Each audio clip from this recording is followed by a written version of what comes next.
Hi, it's Jeff Pulver, and welcome back to Jeff's Place.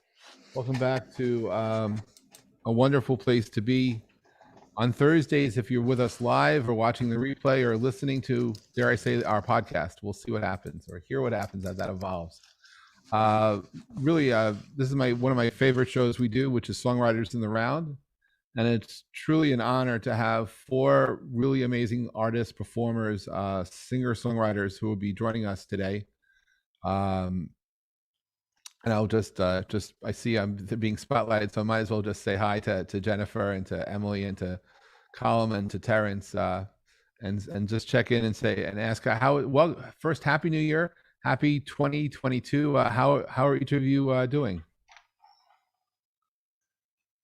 You could speak if you like, just in case someone actually is listening to this and does not see it.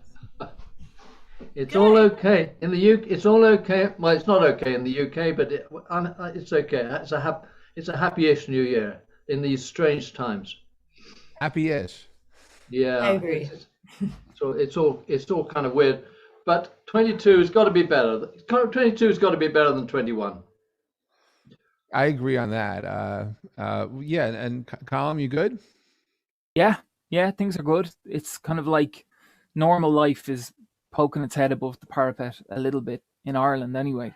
So fingers crossed. It's very hard to be hopeful given the 2 years that are behind us, but we'll plow ahead. I like to believe things will be getting better. And how's it like to be back on the West Coast, Emily?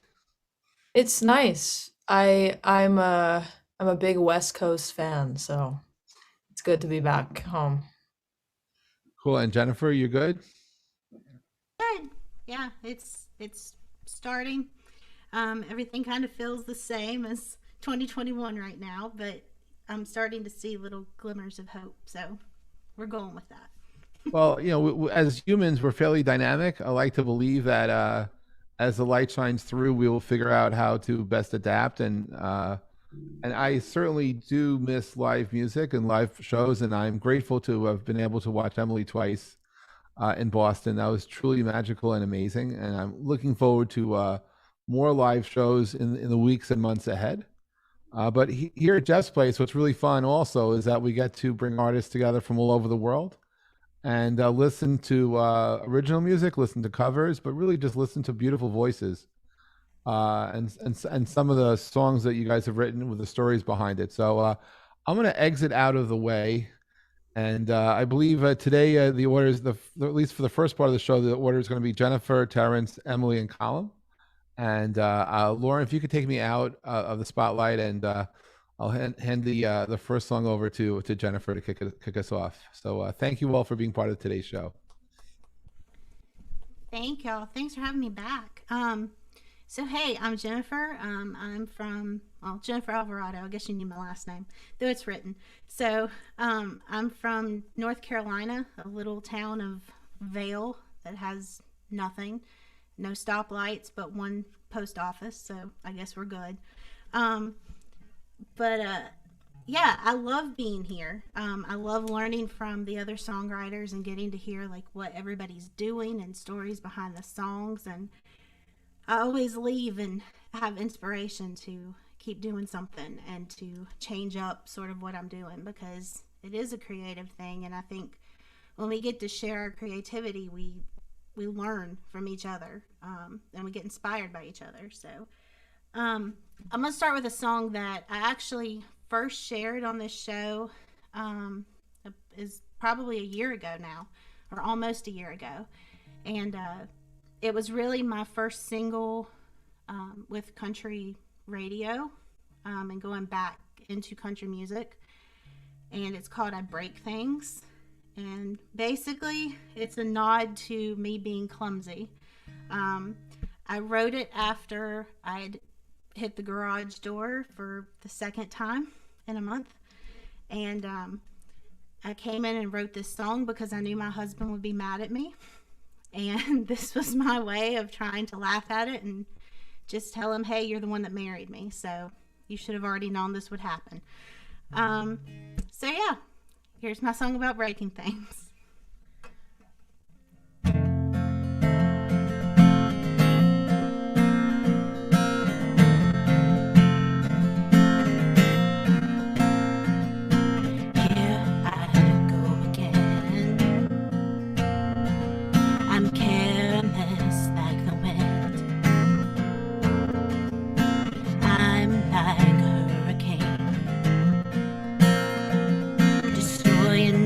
everything that I touch. And I break things like a heart. Doesn't matter who you are, once I get a hold of you. And I take things, take control, switch it out and let you go before you sit down. You should know that I break things. Yeah, baby, I break things. But I know that I look sweet, but behind these eyes shall see I'm messed up and selfishly. I only care about me, and I break things like your heart. Doesn't matter who you are, once I get a hold of you. And I take things, take control, switch it out and let you go before you sit down. You should know that, baby, I break things. Baby, I break things. You tell me that you don't believe me,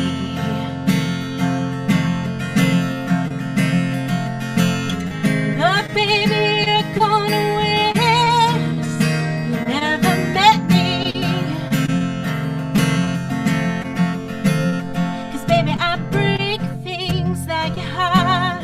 Doesn't matter who you are, once I get a hold of you. Baby, I take things, take control, switch it out and let you go before you sit down. You should know that, baby, I break things like your heart. Doesn't matter who you are, once I get a hold of you. And baby, I take things, take control, switch it out and let you go before you sit down. You should know before you sit down. You should know that, baby, I break things. Yeah, baby, I break things.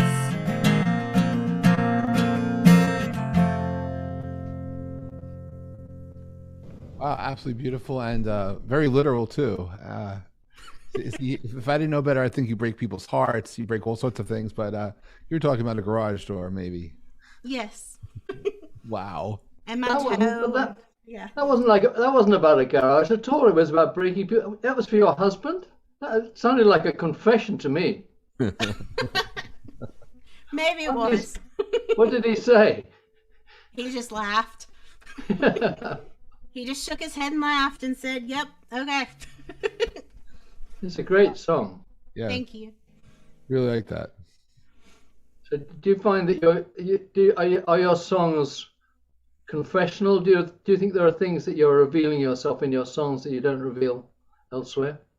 Most definitely. Yeah. I think it's always easier to kind of talk about the bad parts of yourself a little bit in a song because you can decorate it and make it pretty. Yeah, and also it's more interesting. Yeah. So, yeah, definitely. I think that I wouldn't say that song's very literal about me, other than I am clumsy. No, what But about I breaking think- hearts, Jennifer? How many hearts? I don't know. Probably none. Probably. No, and I think that's the fun thing about music too, is you can sometimes escape and be somebody that you're not. Yeah. So it's kind of like reading and books and all that kind of stuff. It's storytelling, and so the best way of doing it is to where somebody interviewed me and they were talking about that song and they said, "We really thought you were going to be like a succubus," and I was like, "Awesome!" Like, okay. And it's completely not my personality, but I think sometimes it's nice to just be able to, I guess, escape and do something different and be somebody you're not, for the sake of a song. I think it's the best, almost the best thing about, songs are stories, and sometimes the stories, the I voice in the story is not you, and that's what makes it interesting. Sometimes it's a bit of you, but not exactly you. Right. And of course that confuses people and probably Yes. pisses them off sometimes. But that's where the best songs come from, I think. That's definitely. Okay, well, my song is This isn't me. No, never. As you still This is really not me. This is somebody who I don't know whether you've got anybody in your life that they're always having a new crisis. They've got some new phobia or obsession, and they've got issues. And so everybody's talking about them. Have you heard? Oh God, the latest thing. Now, and it's particularly true. This is going to sound a little bit bitter, but it's particularly true with sort of writers and songwriters. They've got some big issue in their life. They're already 30 love up in the first game of the first set because they've already got this interesting issue about them, which is a bit of a problem. If I were the person singing this song, which as we've just agreed, I'm not. The person singing this song has a bit of a problem with that because he's basically very boring, and he hasn't got any issues to bring to town. So it's called Complicated. Kind of explains itself. I'm tired of being Mr. Reliable, a solid guy so full of sympathy. From now on, I'm gonna be Mr. Certifiable. Let's talk for a while about me.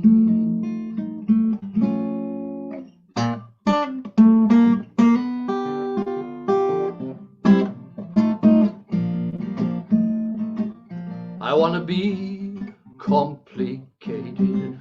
I want to share around my pain, all agonized and agitated in my poor, fevered brain. When you're feeling happy, I'll spoil it with a mood. I'll be underhand and oversexed, foul-mouthed and crude, neglectful of my hygiene and weird about my food. Little old complicated me.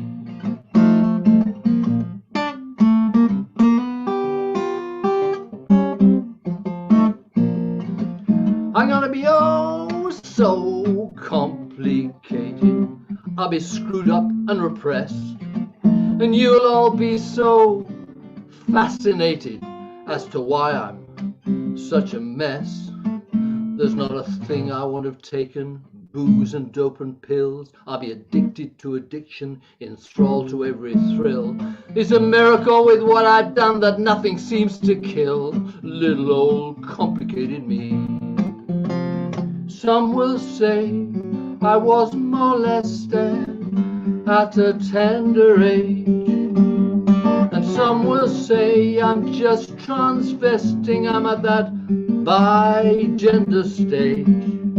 Some will say I'm on the spectrum, that's why I'm so insecure. But they'll all agree I crave affection, I want more, more, more.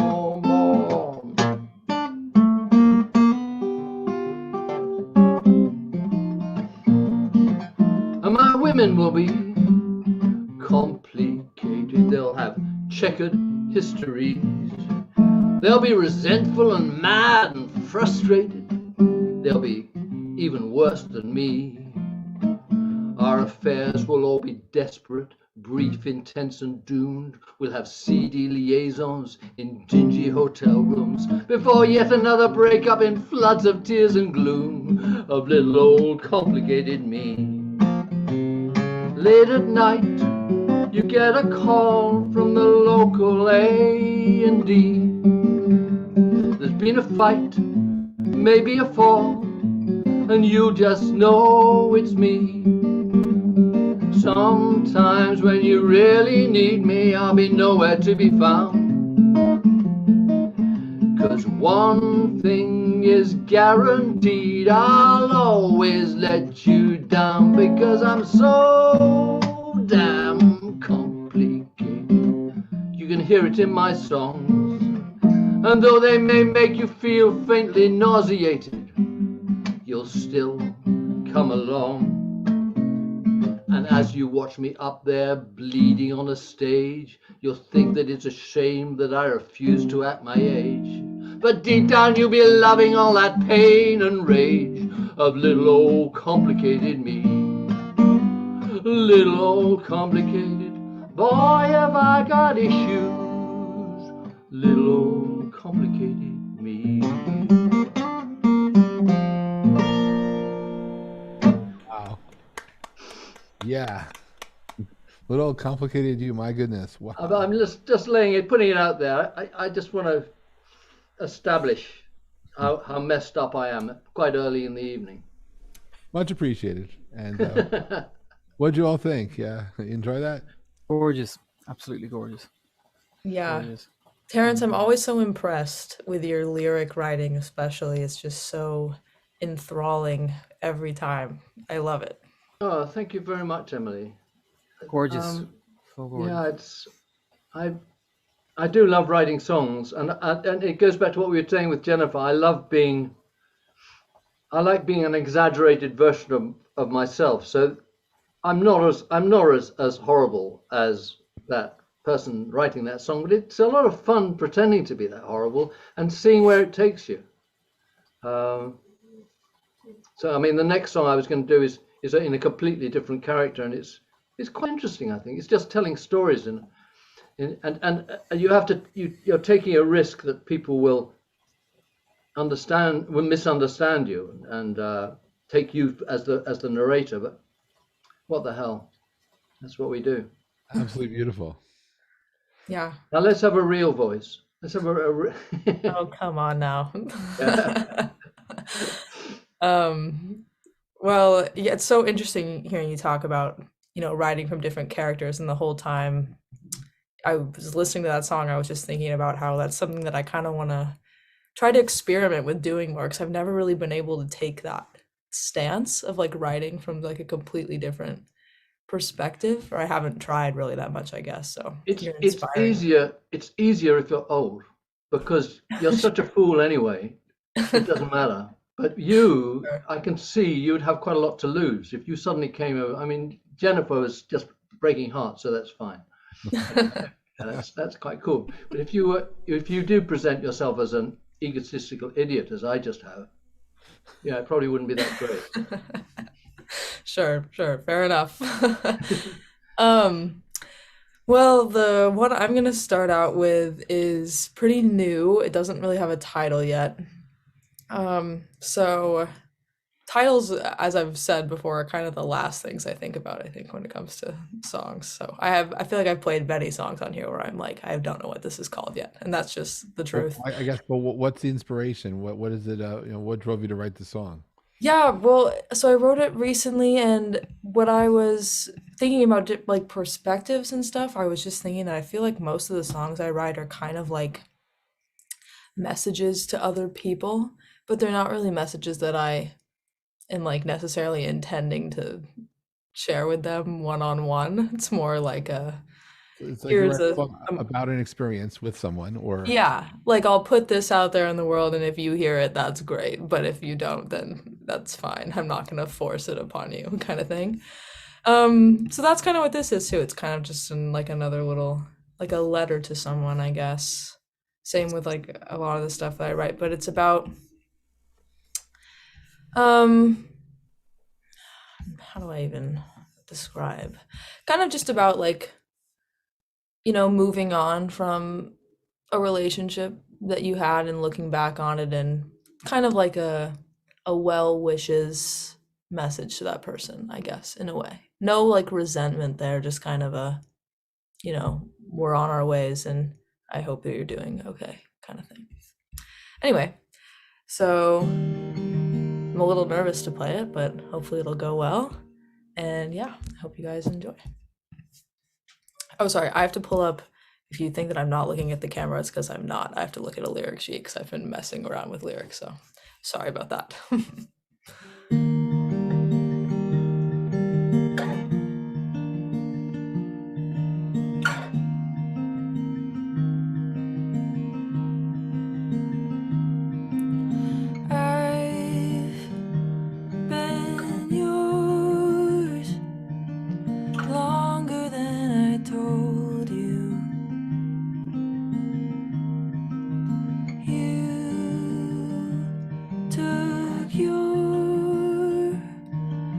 hard to find something new.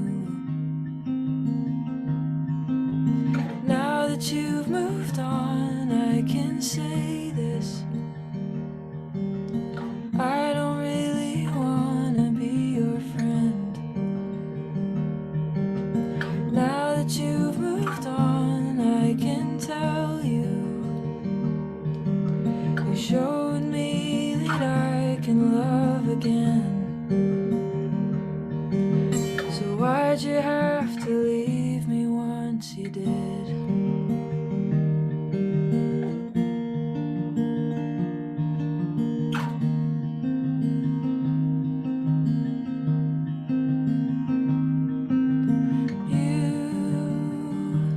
Felt like a million different summers. I stayed outside till the current pulled me under. Wherever you are, I hope you hear this. I hope it makes you wonder what you missed. Whatever you do, I hope it leads you. I hope it brings you back to the Northwest. I hope you know I'm all out of regrets.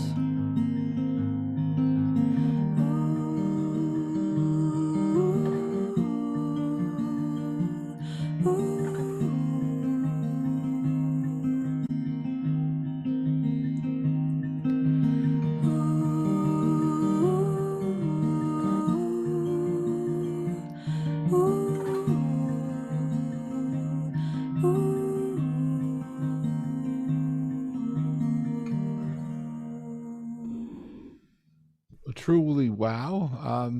I might suggest you put the person's name as the name of the song, but of course then it'll be too obvious. That's So may- bold move. Oh, so maybe so you want to really play switch and bait. Think of the person's name, then think of the first word that comes to mind of that person's name, and name the song that. Yeah, and that's a cool idea. And kind of along that line, I definitely was thinking, I kind of like when people name songs. Sometimes it like when that title like isn't even in the song at all, just like Yeah. something that like is associated with the whole meaning. So I was kind of thinking in that direction anyway. So thank you. But Yeah, quite well, powerful, and wow, and just I love the tone and the words and the intensity of it and the deep meaning and the feelings that that were being shared. It was really thank beautiful. you. You know, Thank it's you. and it's also I would say like a high vibration song. I mean, it was coming from a good place. It wasn't coming from anger. It was coming from love. Or at least it felt Yeah. like it was coming from a Yeah. really good place, because there are a lot of like songs it's not similar, but where people write stuff where it's coming from a low energy space and you're coming from a high vibe, which is really also adds to why I just feel it just feels good to just listen to that, and it just brings you in. So wow. Thank you. Thanks. Column. Yeah, gorgeous. I said in the chat, you knocked it out of the park again, and you always do. And like, you're one of those songwriters who. What's really nice about this is everybody's got a distinct thing. Like Terence can sing a song and it sounds like a jazz standard. Jennifer can like deliver attitude to something that you expect is going to be about a garage door. And when you deliver a new song, it from a listener's perspective, it's like investigating a part of yourself that you didn't know existed, and now you can't forget about it. So, Well, thank you. That's I really mean, yeah, cool to just hear. unbelievable. It feels really intimate, It really really direct, does. intimate. Yeah. It really does. Like not to harp on the whole obvious songwriter thing, but it does feel like you're opening up your diary sometimes, but in the most beautiful way. It's like opening a book of poetry. So thanks, gorgeous. Thank you. That's awesome So to hear. gorgeous. So gorgeous. Emily, So- I have a quick question. Yeah. Do you ever, because I mean that is a very honest song, and it's very raw. Do you ever question releasing something like when you release it out there, do you ever get afraid of, and this, Colm, you can answer this, Terrence, you can answer this. When you release things, do you ever kind of, I don't want to say second guess, but think, I don't know, do I really want to throw that out there for the world? Yeah. I haven't felt that way about, or not like totally about anything that I've released so far, but I definitely have like a couple of things that I've written and haven't released where I'm kind of like, do I ever want to release that? I don't know. Like stuff where, yeah, it's like really coming from a place of like that I'm really glad I wrote it and got it out of my system, but like I don't know if I want to put it out there kind of thing, which maybe I will anyway, but I definitely have that feeling.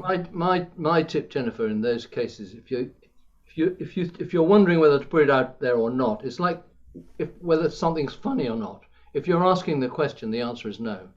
I really do think if you're really asking the question, the answer is always no, and don't put it out there. Do it in some other form or other. Yeah, that's a good Perfect point. advice. Yeah, perfect advice, Terence.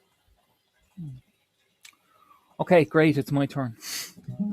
Like 3 fucking amazing songwriters, and then you have to shove me in the mix. Anyway, so the song that I'm going to sing kind of relates to a little bit to what Terence was talking about. In that, when I was very young, my parents both worked jobs that they were away a lot, and I used to kind of half and half live with my grandparents. And I couldn't understand why everybody didn't want to be an actor, a musician on the screen, doing something like what we all do, because to me that just seemed like the most incredible thing. And I remember my grandfather saying something to me to the effect of, some people are just happy to work, pay their bills, make a life for themselves, put bread on the table, and then come home to the person or the people that they love. By people, I don't mean like a polyamorous relationship, like their kids, or their immediate family, or their friends, or whatever you get in life. And so I wrote a song from that perspective, and it's called Honeybee. This is from my first record, A Voice for the Urban Darlings. I hope you can hear me okay. Yeah, this is called Honeybee. Y'all hear that guitar okay? Yeah? Cool. It's great having 3 little faces to look. Just to be like, ee.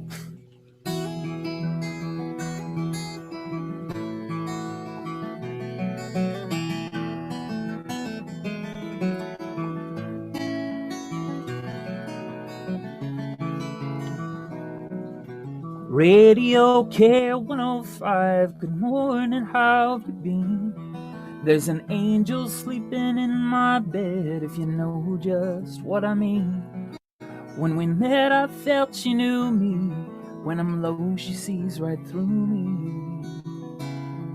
With the brightest eyes my eyes have ever seen. She's my honeybee. Sweet taste of honey got a hold of me, you see. My honeybee knows me.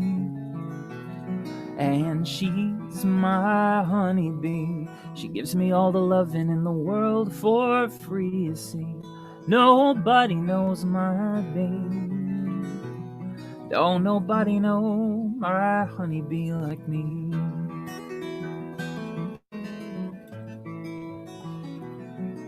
She don't eat meat, gives up her seed for the ones who need it most. I know each line of the book she reads. She knows the way I like my toast. And if I thought that I was dreaming, I'd wake up each night screaming, just to find myself in the arms I love the most. She's my honeybee. Sweet taste of honey got a hold of me, you see. My honeybee knows me. And she's my honeybee. She gives me all the loving in the world for free, you see. Nobody knows my bee. Don't nobody know my honeybee. Nobody knows my honeybee. Nobody knows my honeybee.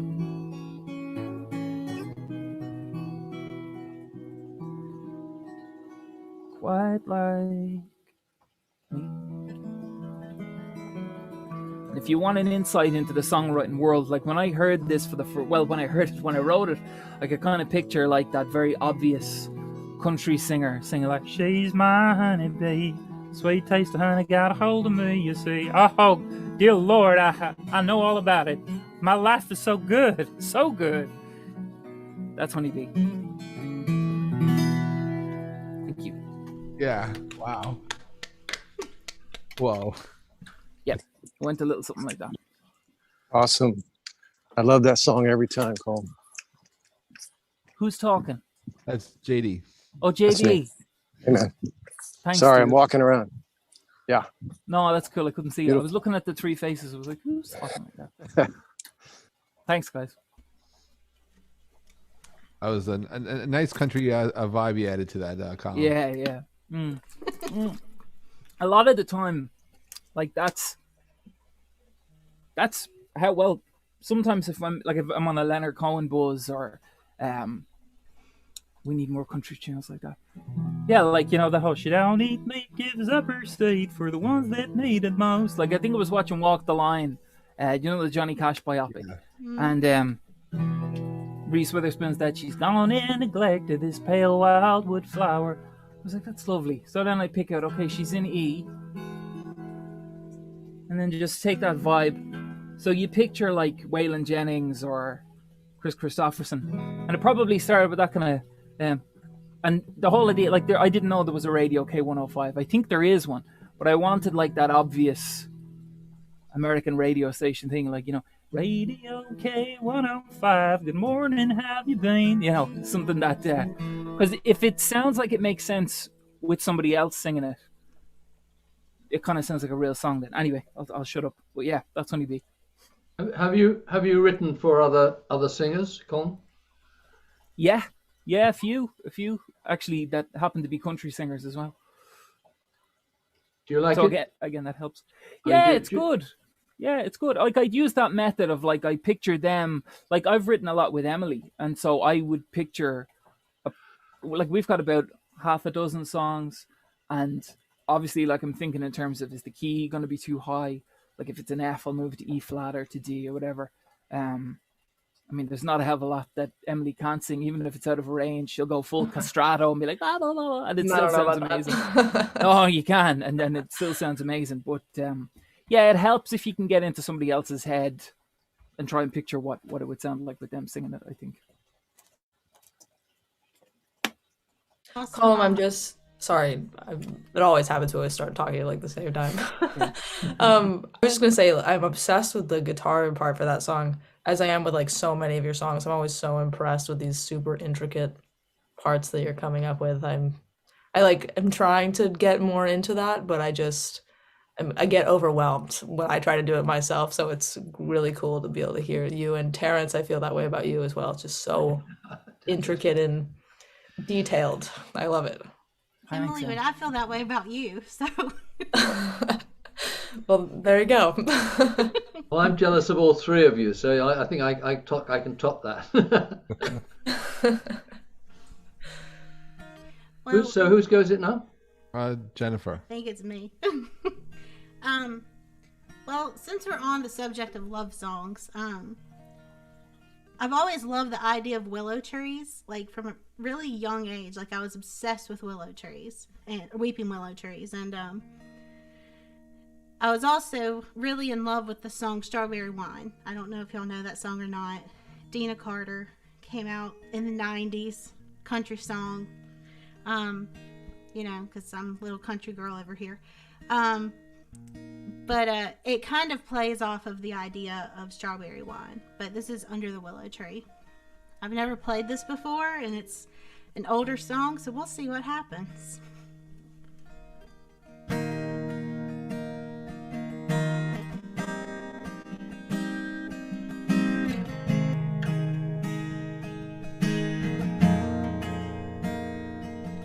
We were 18 and dreaming about what we could be. I knew I would always love you more than you would ever love me. You knew things about me no one ever has. All of my fears, reasons room for tears, things buried in my past. Under the willow tree is where I fell so deep. It's where I wished you and me could stay forever. But just like a story ends, for even the best of friends, I'll never love you again like I did under the willow tree.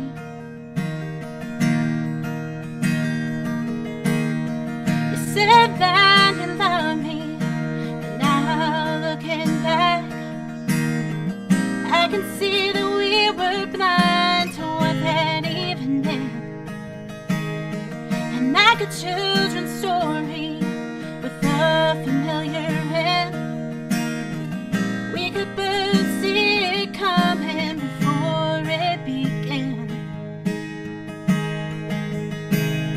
But under that willow tree is where I felt so deep. It's where I wished you and me could stay forever. And just like a story ends, for even the best of friends, I'll never love you again like I did under that willow tree.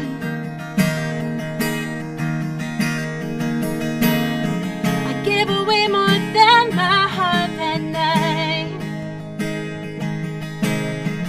underneath the shelter of a moonlit sky. And under that willow tree,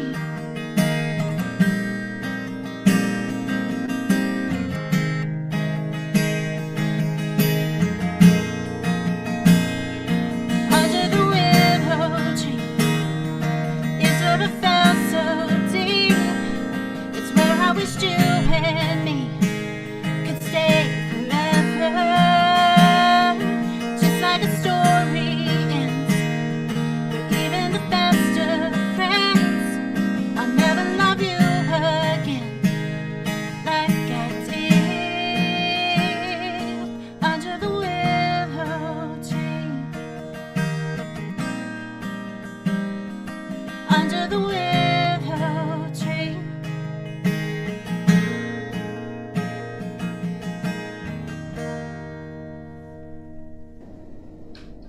Wow, that was beautiful. And that's a premiere. So it's new for you. A new song for you. Wow. It's old as dirt. I've just never played it. Ah. But hey, Jennifer, I loved that one. It was Thank so, one thing that I know I've told you before, so sorry for just like repeating myself in these compliments, but like your hooks are just like so good. Thank you. Like your chorus hooks are just so on point every time. Like that's what I'm telling myself. Like whenever I hear your songs, I'm just like it's hook after hook after hook. Anyway, Thank you. it's very I cool. appreciate that. Thank you. I was wondering because you I think you said you in an earlier show, did you start your singing started in your local church originally? Was that right?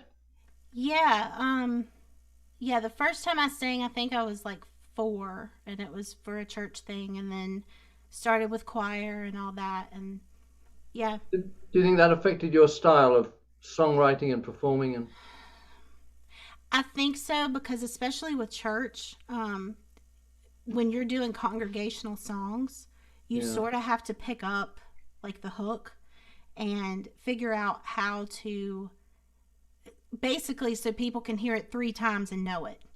And so that's really sort of how I started writing, was having like these little melodies in my head that, you know, don't span more than 5 notes, because most of your people that sing cannot do more than 5 notes, or most of the people in the congregation can't do more than like this little 5-note thing. And so to keep it in that, I mean, I didn't get that technical at, 6, 7 years old, but that's sort of, I guess, where my brain just went naturally, because it's what I heard were those hymns that were just repetitive and da da da da da da, you know, over and over. So And that's why you've got those great hooks that Em was talking about.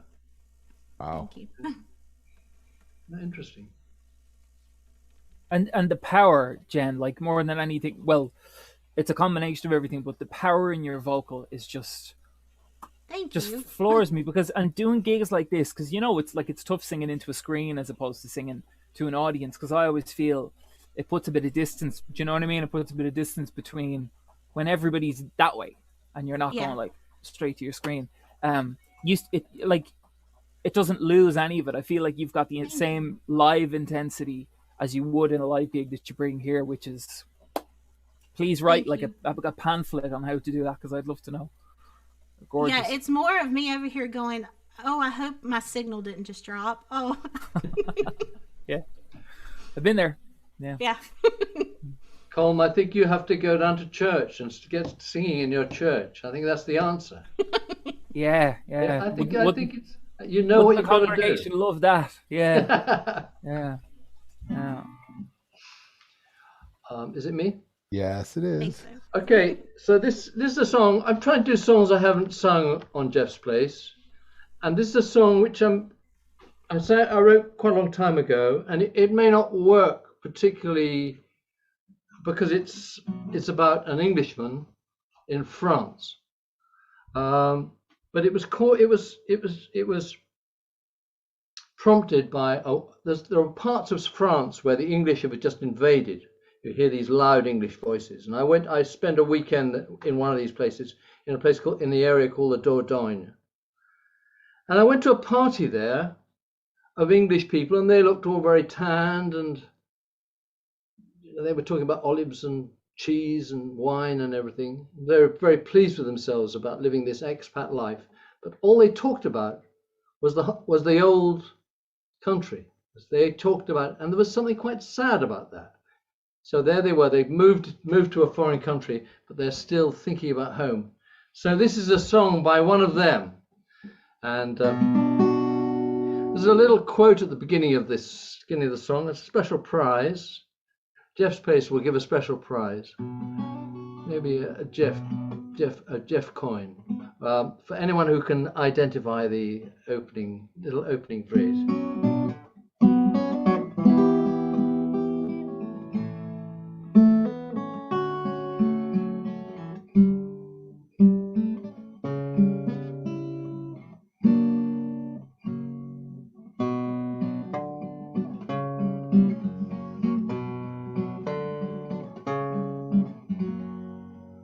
Bonsoir, mesdames et messieurs. Je vous souhaite la bienvenue. Je m'appelle Guy Whittingham Smith. Comment allez-vous? Je vais chanter une chanson, if you please, about how me and the wife found a new life in Saint-Sulpice, les deux églises. I'm at our little cafe with my better half. She's on a cafe au lait, I'm on a demi-carafe.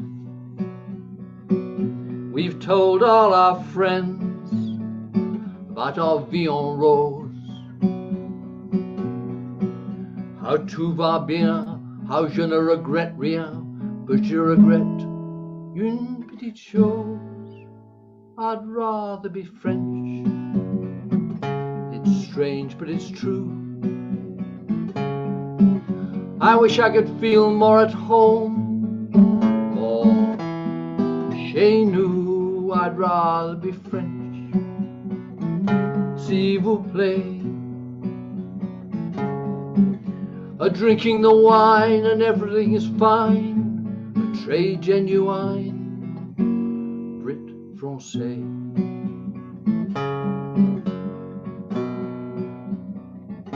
Les Whittingham Smiths have come a long way. These days we do things we wouldn't dream of doing back in the UK. But we played our part, done more than enough. Had dull kids dull jobs, retired then buggered off, but now that we're here, we're betwixt and between, reading our daily express down by the piscine. We've tried to forget our background and class, but we seem out of place with a look on our face like a baguette's stuck up our arse. I'd rather be French, I'd be having a ball with a French wife, French mistress, French morals.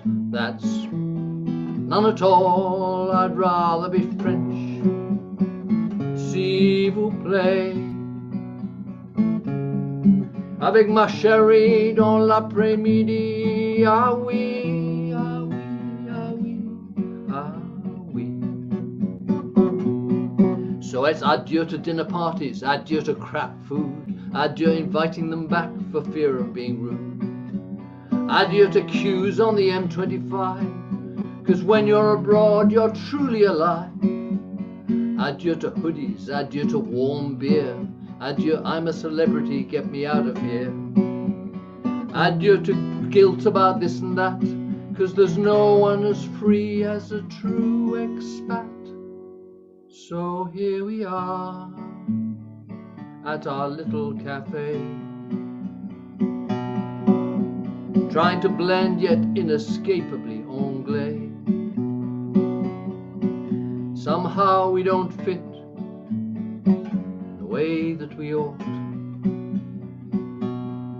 with our amber solaire and our casual wear of sandals, white socks and shorts. We'd rather be French, be au naturel. Let that sad little island up north go straight to hell. We'll never be French. C'est triste mais c'est vrai. Just a sun in the sky, witching life slip by, waiting to die. Brit français, c'est très très vrai. Avec une tasse de thé, un Brit français.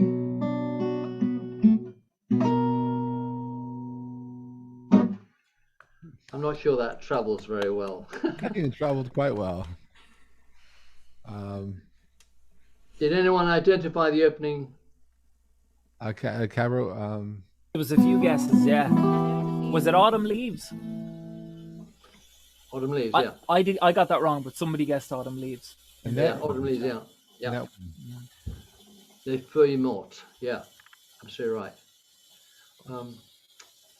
So I think that's quite enough French songs for the evening. If Emily, we're gonna. Terence, you're making me want to learn French. I caught like a few words here and there, but Yeah. makes me want to know more about what you're saying. I thought the funniest part was you talked about having a baguette up your arse, and someone wrote in the chat, "Oh God, I miss traveling."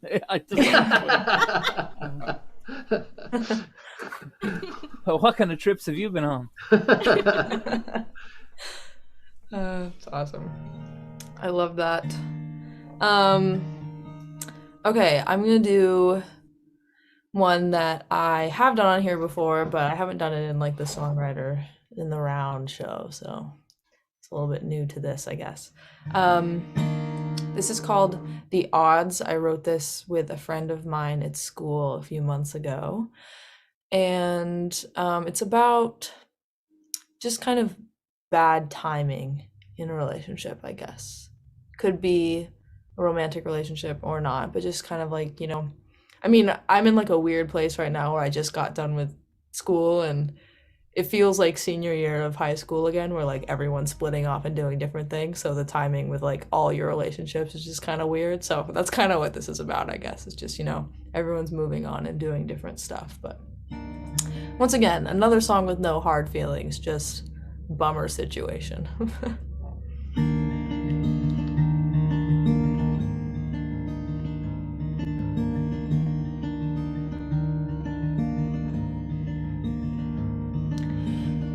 thought I'd wait a little longer.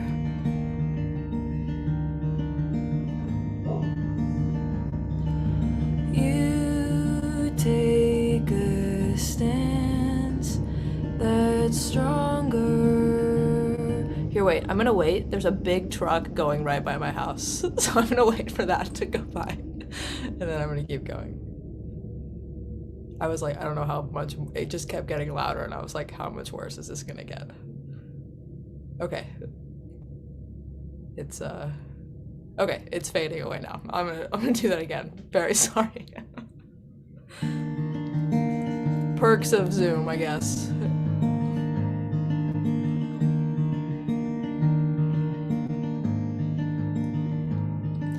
I thought I'd wait a little longer.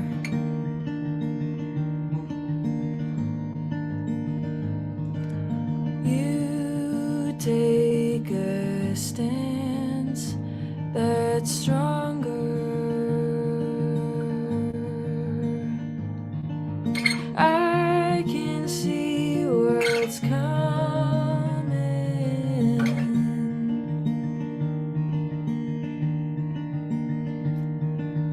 I still try to run from it.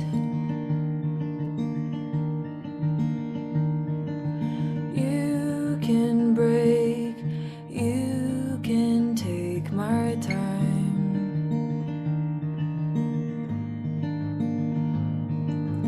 If it stays in this place, I'll comply. Now that you're stepping through your walls, I'm still here. The air's not clear. I'm stalling.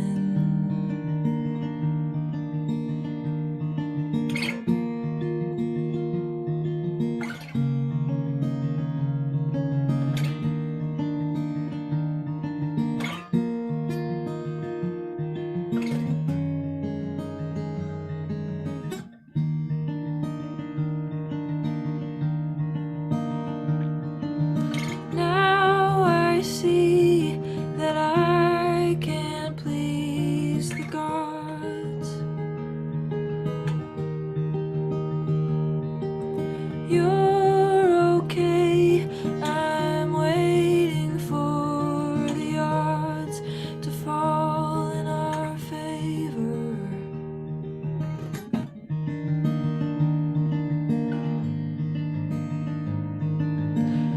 I've decided to stop keeping time.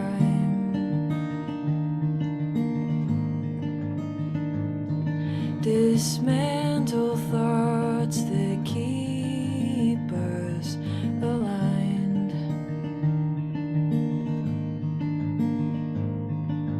Catch a train, the pain's all in your eyes. I've played this game, it's Judgment Day, so goodbye.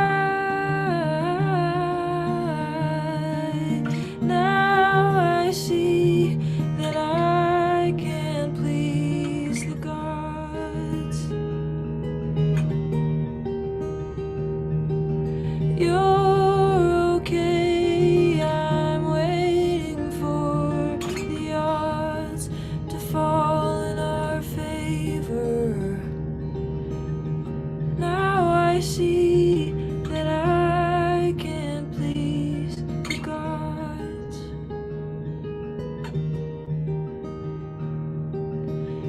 You're okay, I'm waiting for the odds to fall in our favor. Yeah, wow. That's a beautiful song. And, Thank you. the truck went by again. I don't know how loud that is on the other It's side. like a low rumble. It's actually a nice effect. To Yeah, it do. wasn't Okay. good effects. I heard it coming by again, and I was like, all right, it's too late to stop again now.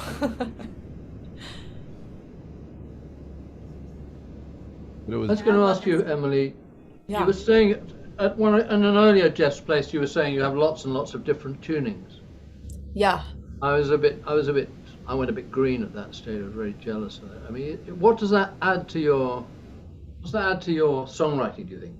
Yeah, honestly, what I like about doing it in different tunings is I can really, especially open tunings, is I can really mess around a bunch more, and like so much of it just sounds good together because it's all in like an open tuning, you know? So like you can just play like a parts of that song, it's literally just like one finger on one string, and it like changes it enough where it's not just like the same open chord over and over again, but like it's so easy to just mess around, and like I have no idea what I'm playing most of the time when I'm playing in open tunings, but like you can really just like mess around and find stuff that sounds good because it all kind of works together well. I suspect that there's a really interesting interview with Stephen Sondheim on YouTube, and he says at one stage that the problem with writing songs on the piano is that you have a muscle memory, and so he makes himself write in peculiar keys that he's not comfortable in, and I suspect that using these different tunings is just forcing you to be original, forcing you not to go into those familiar patterns, which is really... Totally. I definitely feel that. I mean, I think I noticed that when I was playing in standard tuning, which I still like. The next two songs I'm going to do are both in standard tuning, but like I felt like I was kind of just doing consistently the same thing. So I definitely relate to that, of like being in a new tuning forces you to find new stuff, but also in a way I think it's easier because it's so nice to be able to just mess around and play a lot of not very complicated stuff that maybe sounds a little bit more complicated to people that don't know what you're doing. So Interesting. So the tunings that you find, what are they, just experimental, or do you sort of study, have you looked for them, or are they... Never. I haven't done a lot of like experimental ones. I started doing when I started playing in alternate tunings when I got more into Joni Mitchell, because that's what she plays in like so many alternate tunings. And so the main one is like open D. So I have a lot of songs that are just in open D. That one I just played was in well, actually I played it in like open E flat 'cause that's what I was in for before. But normally I play it in open D but with a G added, so it's like a D sus tuning like fully instead of open D, so it makes it a little bit more interesting. I've started working more into like E flat tunings as well, but I haven't experimented as much as like some people do. If you listen, I don't know if you listen to like Nick Drake, also like created just like the most insane cool tunings, like, and Joni would do that too, just like completely experiment with different stuff, and I haven't fully reached that experimental level yet, but maybe someday. Joni used to say, didn't she? She tuned her guitar to the sound of the day. She used to sit out in the garden, and like a combination of like the birds singing and all that kind of stuff. Which, like, I just imagine you'd get to the point where you just snap every string. You know, you're pitching everything to that's what I'm worried about sometimes. Just destroy the neck, and you bring it to a luthier, and they're like, "What did you do?" Right. I was tuning to the sound of the day. Yeah. So it's my turn, is it? Yes. So I'm going to do a song that me and Em wrote together. And when Emily sent me the lyrics for this, it resonated. Again, this is Emily's gift, that she can come at you with a piece of poetry, a lyric, or a musical thing that makes you focus and hone in on something that has a very active place in your life, but that you don't always pay attention to it. It's the elephant in the room that you've just kind of nudged off to the side and pretend doesn't exist. And when Emily sent me these lyrics, it's amazing how it just paints a perfect picture in your mind. And I think this will do the same for everybody who's listening if I do it justice enough. So I'm just going to hide behind my guitar playing and like, because I'm not even in Emily's ballpark as a vocalist, so I'm just going to hide behind little riffs and stuff like that and just hope nobody notices. This is called I Wish I Knew You Like I Used to. When you were talking about Sondheim, I was very tempted to kick off going, isn't it rich? Aren't we a pair? Me with my head in the clouds, you in the air. But I won't. I wish I knew you like I used to. I don't know what clothes you wear, or the color of your hair, or the songs you've been listening to. I wish I knew you like I used to. I wish I had called you on your birthday. It wouldn't have taken much. She could have called you just because I don't know what you would do. I wish I knew you like I used to. Hanging around, it's turning me upside down. Both feet on the ground, we're in the air. And I'll sing for you, for everything we once knew, till the clouds all burst and I find you everywhere. And so cover me in starlight, the rain will hide my tears, and fly the way you always wanted to. I'm not much for conversation or pretty lines that rhyme, but this I know and I hope this much will do. I wish I knew you.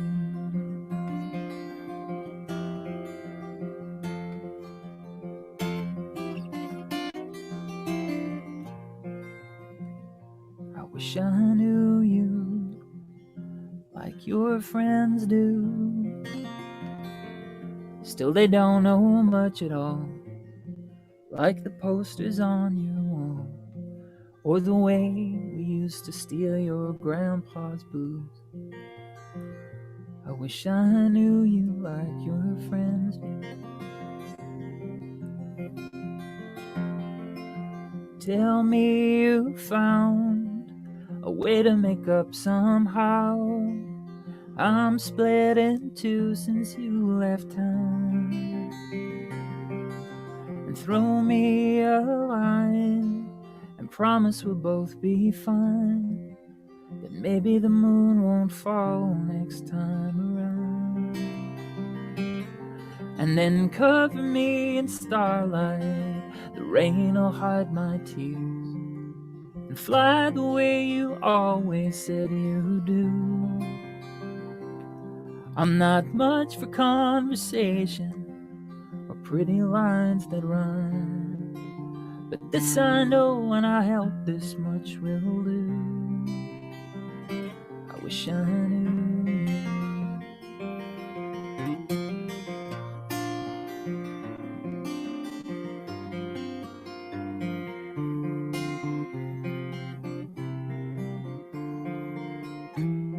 I wish I knew you.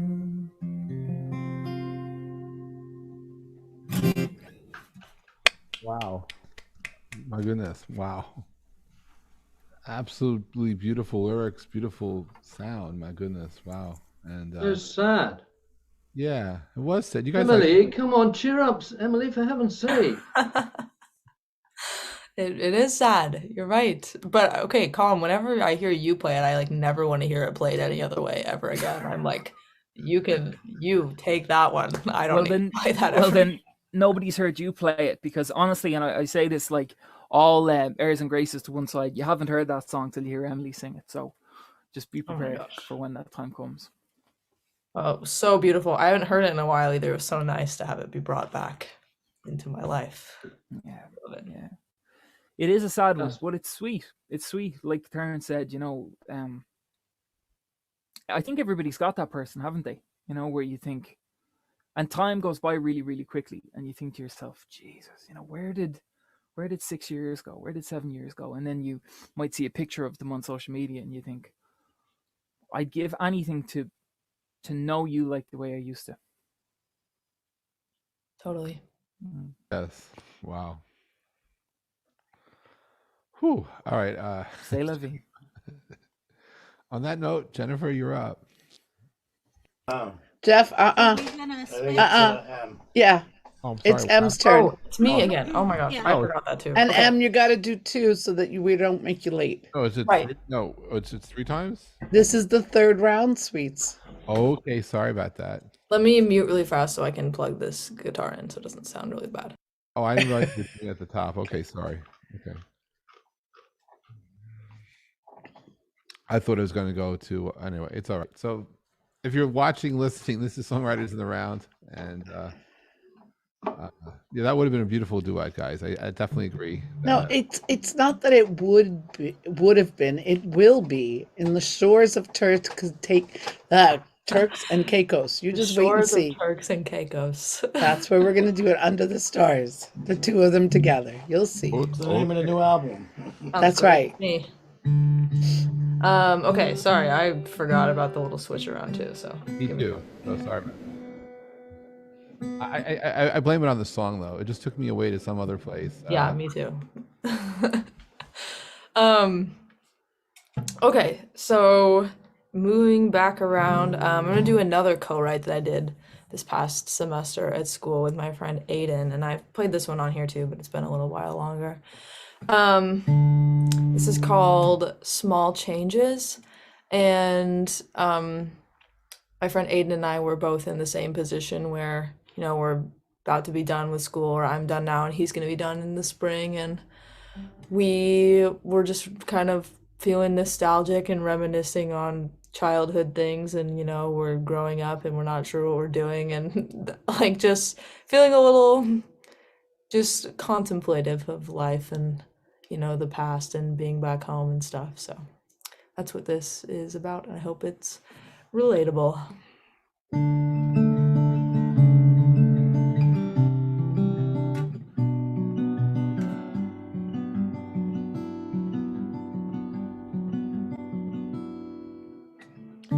I stowed my past away in the attic. I don't want it, you can have it. If by accident you throw it away, well, I hope you enjoy the space. All my time chasing butterflies won me medals.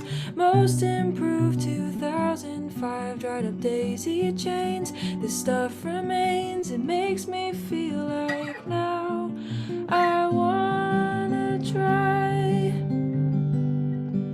to guard you with my life.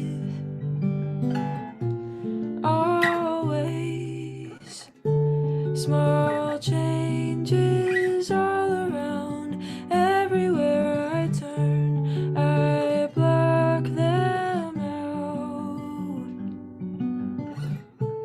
out. I'm faced with picture frames and worn down swing sets.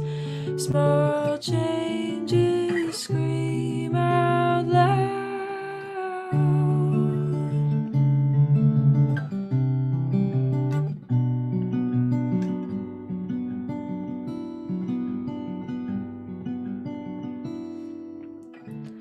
What happened to my old stuffed rabbit? The one missing its left eye. Saw the next door neighbor walking.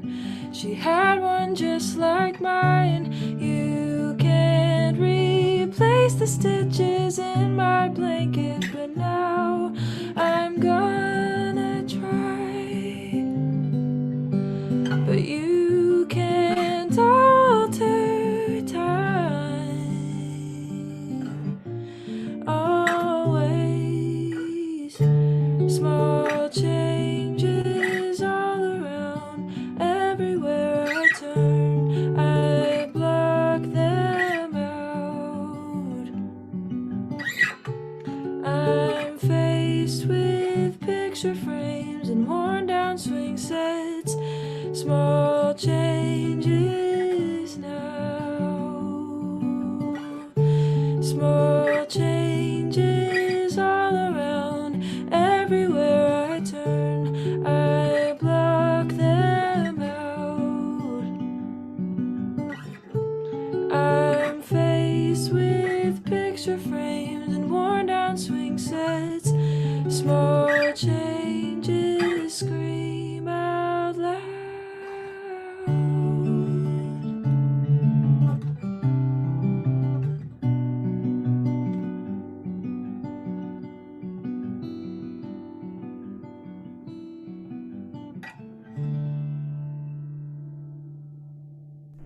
Wow. Of course, you have JD asking questions about that stuffed rabbit. Rabbit. I will say, JD, that line was an Aiden line. It was not a me line. So maybe he has a. I'll have to ask him about the stuffed rabbit story. Wow. There's a line at the start that sounds a little bit like the pasta in the attic, and I was just picturing this gone off Oh, yeah. pasta. It's funny. Yeah. So Gorgeous. Thank you. is the line "small changes scream out loud"? Yes. It's such a Like- good line. Thanks. Yeah, you know, just like the idea of like you're trying to ignore everything, but it's just really Yeah, no, powerful. it doesn't need explaining. It's really, it sort of cuts across the sweetness of the song, really. Yeah. Thank you. I'm glad you think so. Okay, since it's me again, this will be my last one. So thank you for having me back at this, Jeff, Lauren, and Harry. For accommodating your schedule so you can make it. So thank you. Of course, yeah. I'm sorry that I have to take off a little bit early. It's like I've realized, I don't know if this is the same everywhere else, but getting like doctor's appointments with my doctors has just been crazy right now. Like whenever I book an appointment, I have to book it like weeks in advance. So that's why I unfortunately couldn't change the thing I have today. But blame it on COVID, I guess, as with everything else. But this last song I'm gonna do is a classic one I played on here many times. Probably one of the first things I ever played on here. So hopefully you're not tired of it yet. But this is an original of mine called "Something New," and I hope you enjoy.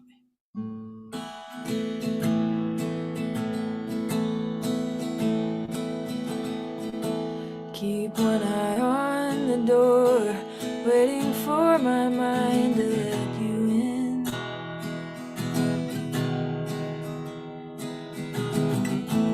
Puzzle pieces on the floor, I can't figure out what I did for you to hurt me.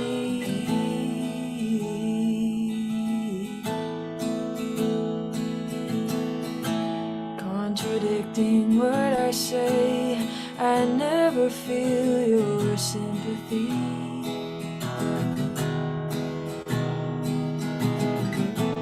Build me up, lead me astray, I'll never see the change I need.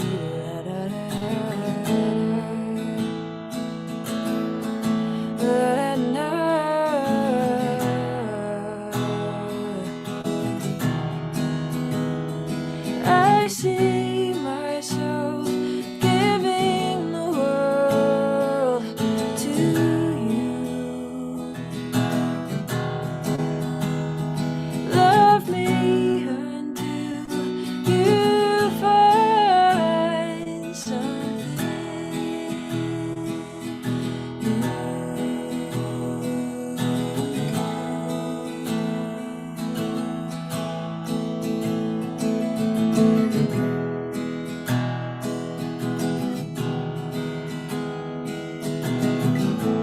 Dissonance fills my room. You've never been inside my head. There is nothing I can do to bring you back to me again.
absolutely beautiful. Nothing that is just does not get old. It is just gets nicer and more beautiful. Oh, I'm so glad. Thank you. That was absolutely beautiful. Thank you so much for joining us. Thanks for being part of this month's Songwriter in the Round, and really Of thank you for course. being part of our journey. Thank you for helping to help us get through this pandemic and contribute to bringing smiles to everyone. And even if they are sad songs, sometimes they're absolutely beautiful songs. And Thank you. Thank you so much. I mean, you guys have been such a big part of this year for me. I mean, Jeff, Lauren, and Harry, but even, Jennifer, Colm, Terrence, all of you too. I feel so like blessed to be able to do all of this stuff with all of you. So thank you so much. And I'll be able to hang on for a few more minutes, so I'll listen. all right. Well, so I messed up the order before. So who's supposed to go next, Lauren? What is the order? All right. So Jennifer, who's going? So it's Jennifer next, or is it Terrence, Lauren? No, it's Jennifer. Jennifer? Well, Me? It's me, I think. Isn't it me? I was going to say it was Colm, so we're all confused because Emily went before Colm, so I was going to go Colm, I just Jennifer, Terrence. I didn't. Once I messed up with Emily, I just said, okay, I don't know what to do. So I Is that what actually you didn't wanna figure do? the rest of it out. I would love to if that's good with you guys. You want to go me, Terrence, Jennifer, or me, Jennifer, Terrence? You, Jennifer, Terrence. Okay, cool. okay. Okay. Sure. Thanks, producer friend, sister. Anytime. Okay. All right, I'm going to do something a little bit lighthearted because the last one was a bit heavy. So I wrote this with Charlie McGettigan. And those of you who don't know Charlie, Charlie's been a guest on the show here before. And he's the person who I've co-written with the most. And in 1994, Charlie with Paul Harrington won the Eurovision for Ireland, which made it the third time in a row that they'd won. And he's an amazing guy. And there's like 50, it's at 50, he'll kill me for getting this wrong. There's about 50 years between us. Maybe a little less than 50 years.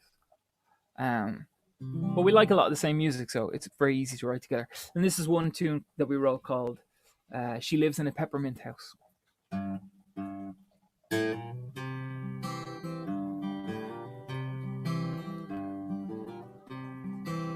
I always picture it like it was written for kind of a cartoon, like a Roger Hargreaves type thing. Or, do you remember Bear in the Big Blue House? Maybe not that. But, something with puppets. My woman, she lives in a peppermint house. She got a cat, she got a dog, she got a gingerbread mouse. Her grandpa smokes a big chocolate cigar. Oh, and she loves to play ragtime music in her bubblegum car. They say she's crazy, they say she's mad, they say she's lazy, they say she's bad. She drinks tango juice in every bar. Oh, but she loves to play ragtime music in her bubblegum car. Ragtime music takes her up to heaven. Joplin rags have always been her haven. She been misbehaving. She wears tight dresses with roses on. She's quite impressive in her hair salon. She hangs her coat upon a shooting star. Ah, but she loves to play ragtime music in her bubblegum car. Ragtime music takes her off to heaven. Joplin rags have always been her haven. Ah, she been misbehaving. My woman, she lives in a peppermint house. She got a cat, she got a dog, she got a gingerbread mouse. Her grandpa smokes a big chocolate cigar. Oh, but she loves to play ragtime music in her bubblegum car.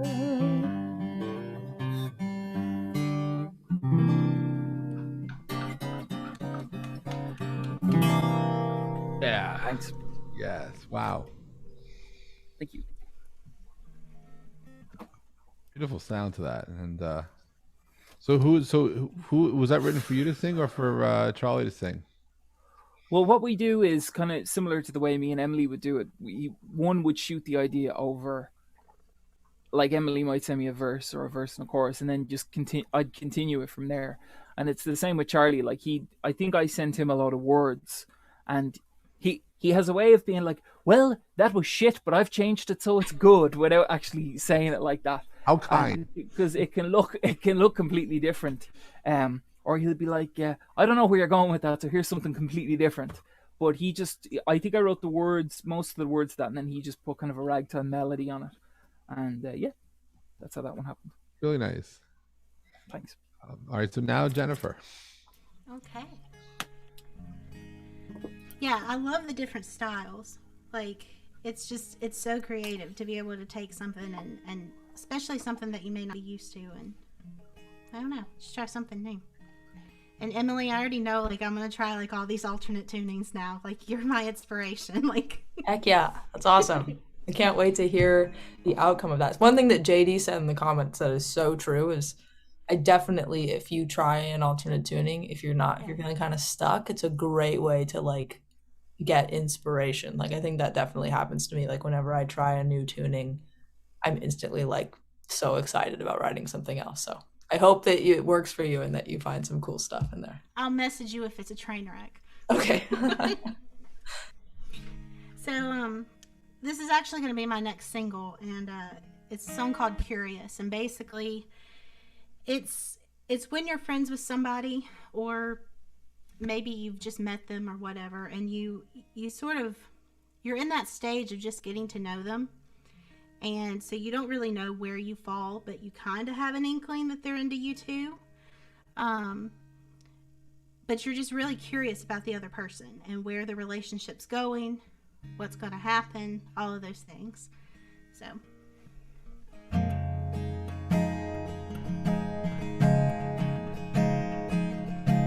I can see you looking at me from across the room. With every single glance I get a little more confused. You shouldn't want me, I shouldn't want you. All of our reasons, we follow the rules, but all I keep dreaming about is me with you. Are you curious? Whether since school and curious, think you should know that when it comes to me and you, I don't know what to do, but I'm curious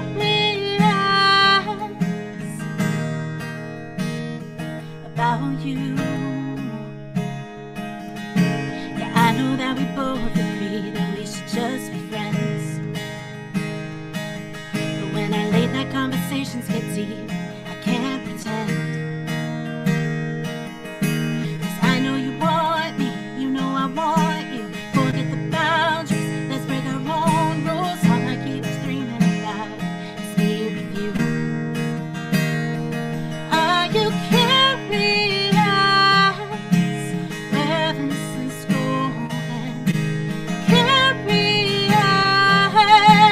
think you should know that when it comes to me and you, I don't know what to do, but I'm curious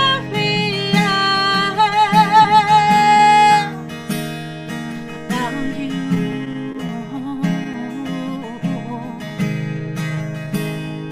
About you.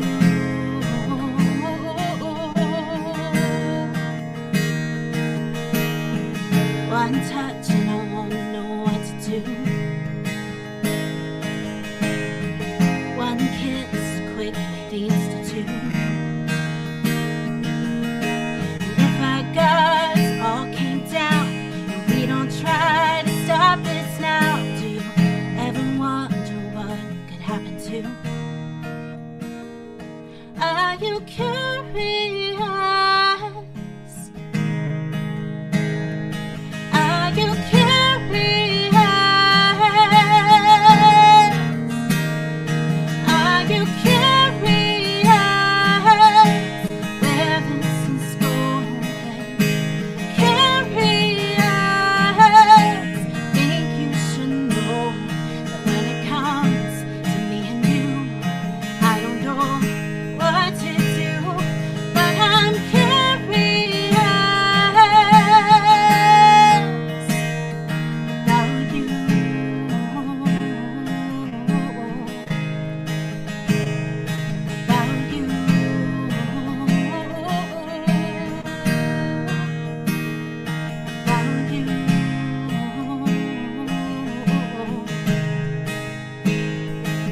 Wow, it was absolutely beautiful, Jennifer. Wow, that was really nice. Thank you. I just love the power, and the hook after hook is true. It's a beautiful song, and your songwriting is cat. I like the way you bring the audience into it, and we just that your melodies just you get our attention immediately. Thank you. It was really nice, and Terrence, this is all So, you. Jennifer, when you produce that as a single, is that going to have what sort of production are you planning for that? So, I actually have a lot of vocal lines on that song. So, like, there's like 4 different vocal parts at the end happening all at the same time. And I wanted it to be very simplistic, but yet not when it came to the vocals, if that makes sense. Yeah. Just because I sort of wanted it to seem like with the recording that it's all of these thoughts going through your head at the same time. And so that's sort of how I wanted it to sound, was that you have like this little ongoing thought of like, are you curious? So like one of the lines is, are you curious? And just asking those questions. And then sort of like this, all these voices in your head happening that are driving the song. Jennifer, can released? Do you know Sorry, when Terence. Sorry, Colm. No, go ahead. I was just going to ask when the single was going to be released. I actually just got the master back like before we started, so I've got to listen to it and make sure that all the levels are right, and then I'm hoping that like either right before Valentine's or right after Valentine's, just because it kind of feels like a Valentine's song. Yeah. It so does, and like it has that kind of. I could picture it on Dawson's Creek, that scene, not no scene in particular, but like a Valentine scene where it's like, that just before the kiss kind of song, if that makes sense. Yeah, it's got that written all over it. Absolutely gorgeous, Jen. Just a beautifully crafted song. What I was going to ask you was, when it comes to writing songs, do you do the thing of like set aside time in the day to sit down and write, or is it like inspiration hits and you're kind of singing it into your phone or taking notes? Do you know what I mean? So I want to say that I'm like very organized, because I'm that type A personality that really wants to be organized, but it's been more inspiration lately. I have to write something, whether it's just a few lines a day or I feel like I'm going insane. So but to actually have time to sit down and write a full song, to like carve that out, it doesn't really happen.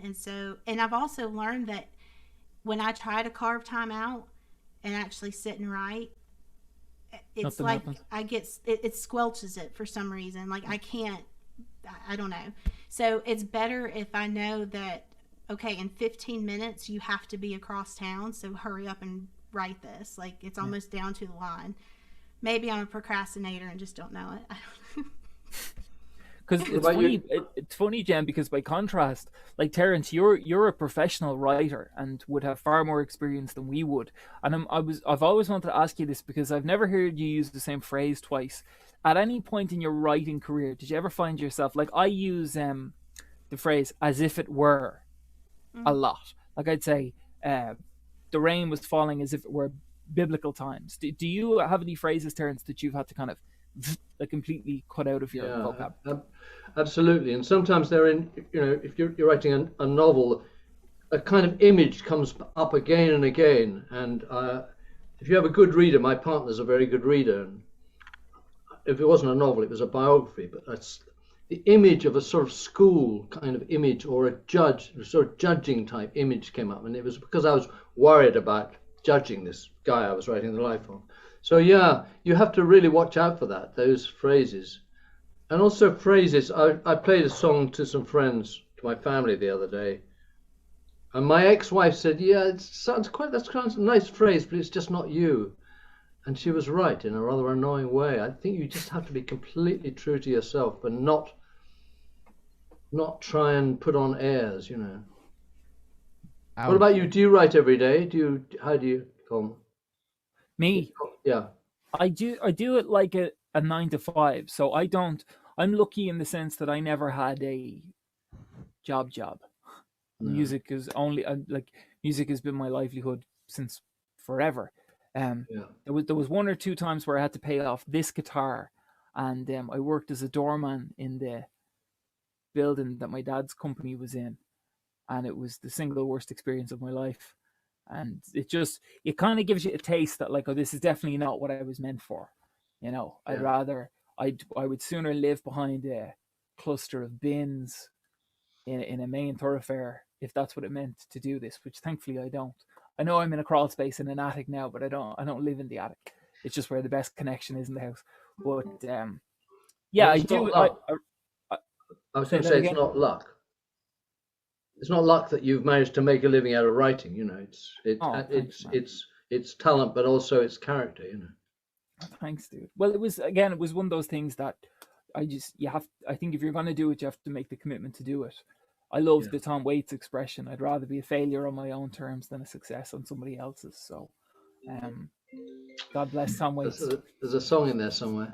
Big time. It's interesting that you said that, Colm, because like I've always had a 9 to 5, and so it wasn't until July of this year that I actually left my 9 to 5 to focus on music. And I mean, props to my husband for allowing me to do that, but yeah, it made it almost harder because I was so used to the structure of like, oh, I have 15 minutes I can write. And so it's been kind of an adjustment period of trying to get into that frame of mind of like, okay, from this time to this time, this is what you're going to do. Sure. And that's what you have to do. And like Terence is your main man here to tell about that. If you, especially like the kind of things, Terence, you've undertaken, like extended, like the thing about songs is you can do it, you can write a song in as long as it takes to play it. But if you're going to write a novel or a short story or whatever, like you've done, Terence, that's a kind of mental discipline that, I mean, it's borderline monk-ish. It's mad. Yeah. It's mad. And the other thing about writing a song compared to a novel is when you're writing a song in the way that you have, Colm, is you can say, I like this song because you can talk to people as you write it. But if you're writing a novel, you can't tell anyone. It has to be your secret. As soon as you start talking about a novel, it's dead. So it is kind of monk-like. It's true. So should I sing a song? Go for it. Yeah. Is it my go, Jeff? Is it my go? It is definitely your turn. Yes. Sorry for talking so, over you. So it's been a lot of memory stuff I've noticed this evening. A lot of everyone's songs. Been quite a few songs about looking back, and this is one of those. I wasn't going to sing this tonight, but then I thought maybe they were a bit too. My songs were all a bit too light and hard-eyed and satirical, so I just wanted to show my sensitive side here. No, this is a song. I'm not sure what this song's about, but it's a song I first played on Jeff's Place, and I've liked it.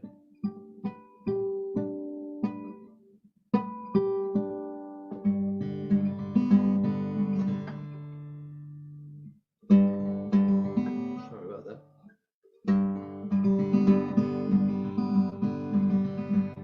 My father was a soldier, a hero in his time. He was brave, he was modest, they said. What a man.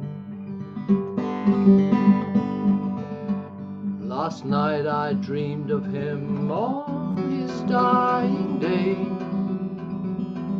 I sat beside his bed and held his hand. And in my dream he spoke to me like he had never done before, as if he'd slipped free of life's disguise. And his friends and his God, all that sunlit parade seemed to fade before my eyes. Other people's lives seem to roll through the valley, the forests and the fields on a tide of living. with no secrets and no lies, no confusion, no confession, and everything is good, all sins are forgiven. Other people's lives may wind and bend, but they'll find in the end the place they always should be. After the ebbing and the flowing, the losing and the growing, they flow gently out to the sea.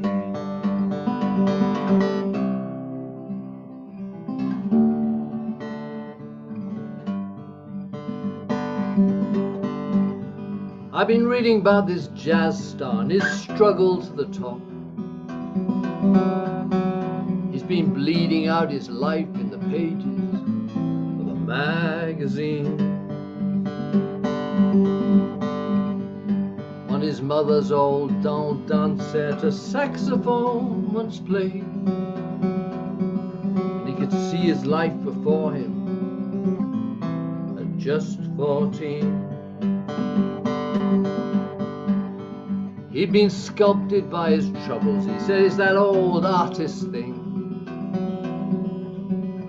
He'd suffered more knocks than any man should take. And the heartaches and the broken lives he left along the way now trail like trail clouds of glory in his way. Other people's lives seem to roll through the valley and the forests and the fields on a tide of living, with no secrets and no lies, no confusion, no confession, and everything is good, all sins are forgiven. Other people's lives may wind and bend, but they'll find in the end the place they always should be.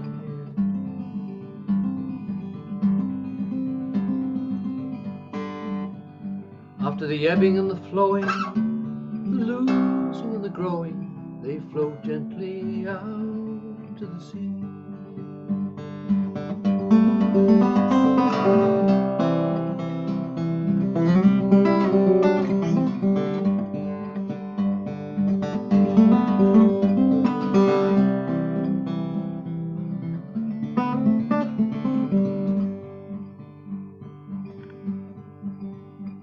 Just when you least expect it, that wheel takes a turn,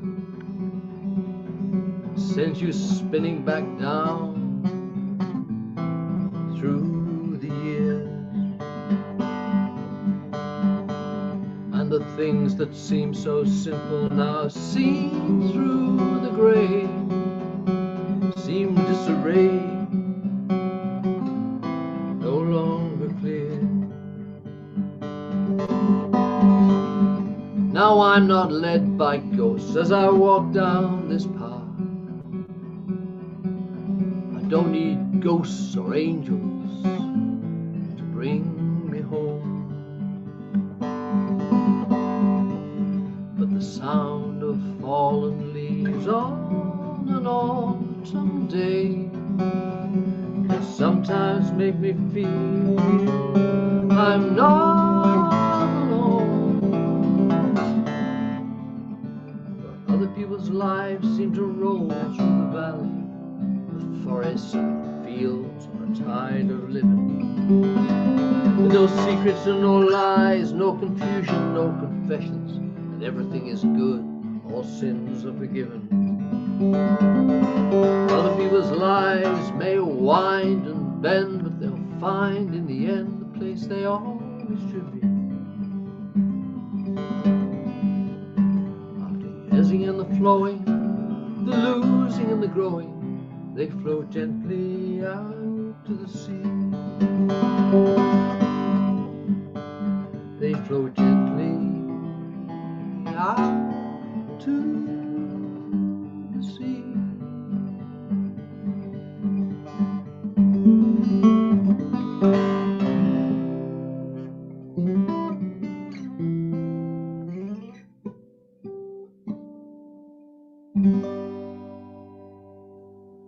Wow, my goodness. Certainly a master storyteller you are. Yeah. Superb, Terence. Gorgeous. Absolutely Thanks, Colm. gorgeous. And it actually, the chord progression flowed like water as well, which was lovely that there were so many references to Yeah, it nautical does life and feel. stuff like that. It was gorgeous. It feels well. That's a case of what you were talking about, really. There's all those rural images are kind of coming through. Yeah. I think I'm not sure where that came. I mean, I'm sure Jennifer and Colin, both of you. Some songs are just a question of just working at them, but some songs just land on you, and it happens very rarely, but it's just like a kind of blessing when it does. And I mean, I'm not saying that the song is particularly, better than other songs, but it's just nice to have a song that just lands so kind of ready made. It's just well, it feels wonderful to listen to, and easy to come into the storyline, and it's just very present. And that was it was actually a feel good song. It's warm. Yeah, I like that. We sometimes we got a lot of sad songs around here. yeah. And, warm and fuzzy songs, they're hard to find, and we hug them as we can. Yeah, I think that's what I like about y'all's songwriting, like, and Emily as well. It's almost like breathing. Like it's just like this lovely sigh that just happens, and like you can't help but fall in love with every single song, whether you relate to all the lyrics or not, just because of just the emotion that's with it and the flow of it. Because it calms me, and maybe I just need to be calmed, but. And I think listen to all three of y'all all day. it's so interesting that, Jennifer, because I think that's going back to what Colm was talking about in writing. I think that's music. I don't think it's all kinds of writing. A lot of people think that if you're going to write a novel, you'll feel better at the end, but actually, it's got lots of satisfactions, but it doesn't make you feel good as you're doing it. Whereas I think writing a song does make you feel good as you're doing it if it's going well. Yeah, I agree with that. Who's next? I guess Jennifer. Me?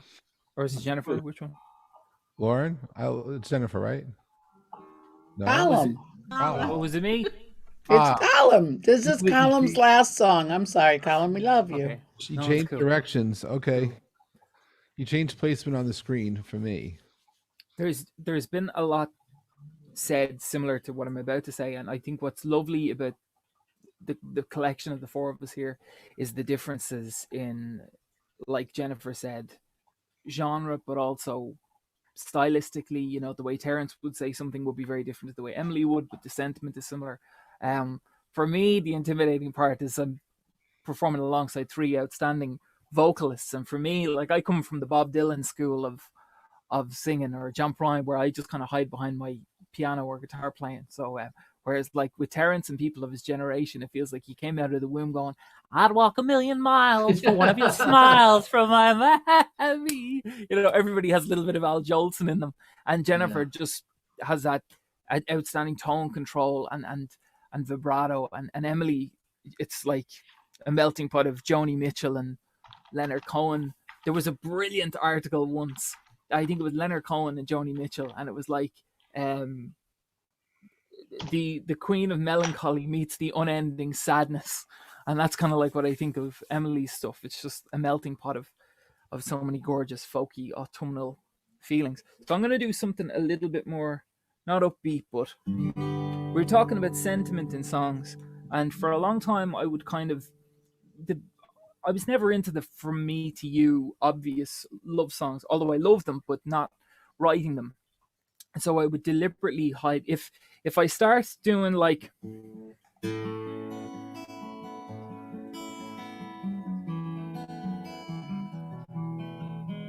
I'll start to change it up to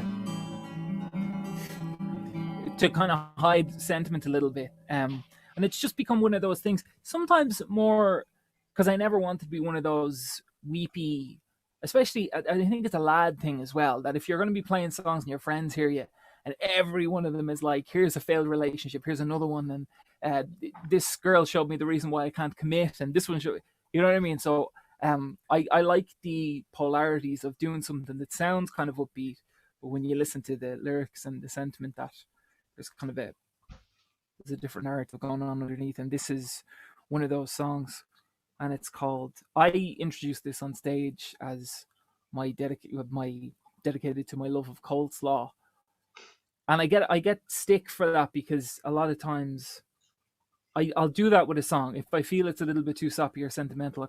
I throw it away a little bit, but sure, I'll let you make up your own mind. This is called All I Ever Think About.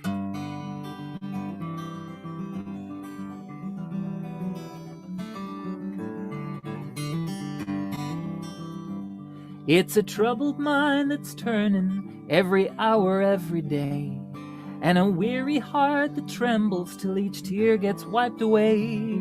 And the notion that I'll be the reason you come back to stay, because all I ever think about is you. There's no oil in my engine, and there's no Santa in my sleigh, and a dark cloud's always raining on my graduation day, and my pillow tastes like all the dreams that I let slip away, and all I ever think about is you. Lemonade and wine, chocolate-covered Valentine, mistletoe with no one down below. We'll be right as rain, into the bark I'll carve your name. Just say you'll be my angel, buried in the snow. So that's the great thing about a bass line. If I forget words, I can just play it over and over again. Not that I am forgetting words, but I'm just doing that. Because that took me so long to do, coming from that D7 up here. Because it just sounds so good, doesn't it? Like I never count my eggs until my belly starts to ache, and all my skeletons will dance until the ceiling starts to break. And it's a drag to sleep alone, and so each night I lie awake, 'cause all I ever think about is you. All I ever think about is you. All I ever think about is you.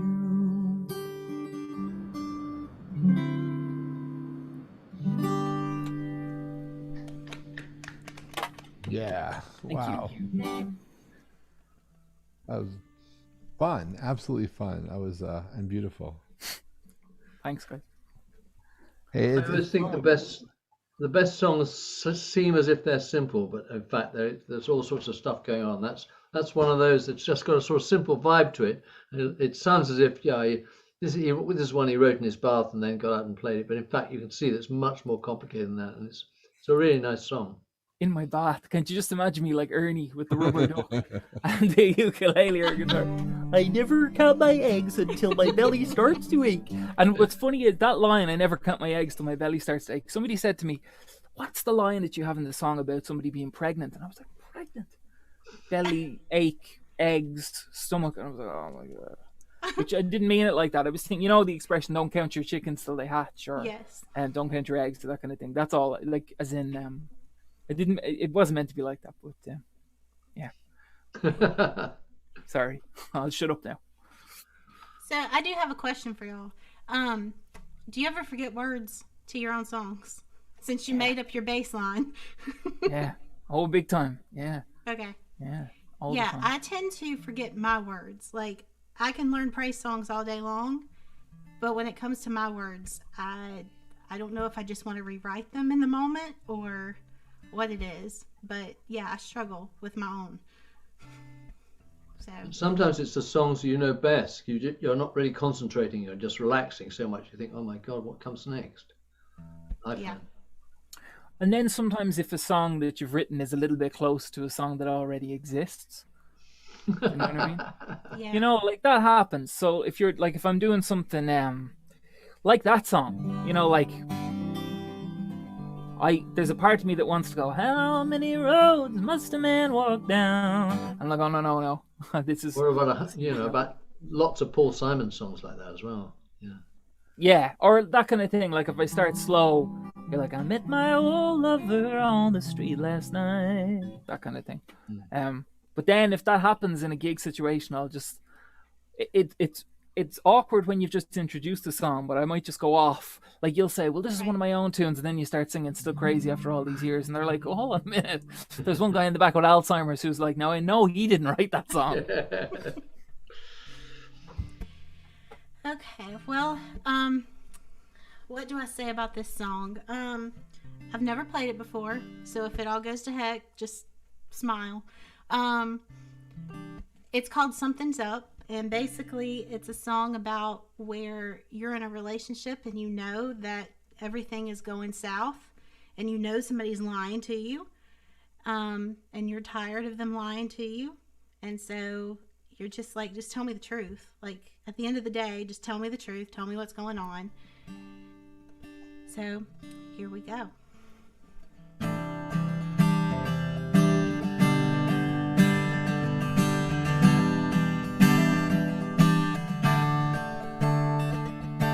Midnight, and you're still not home. Same nights, same familiar song. I've tried, but all the good is gone. I cry while I sit alone, wondering how we got here, wondering where you are, wondering if you're with her, while I'm home with a broken heart. You say I am acting crazy. I say something's not right lately. Where has your heart gone? Baby, I think something's up.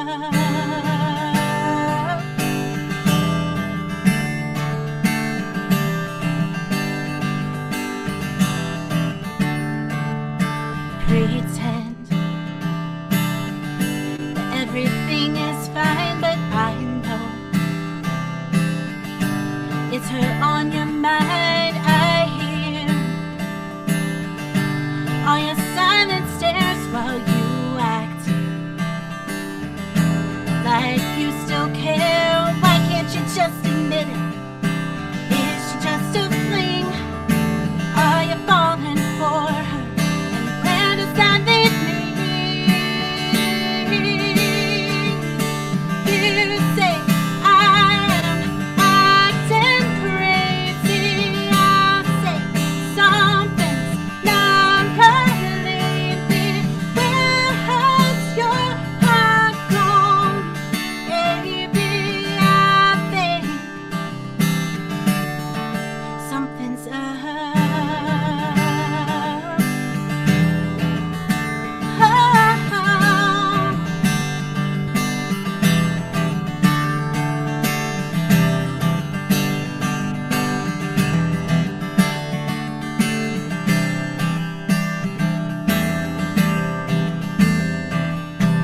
You say I am acting crazy. I think something's not right, baby.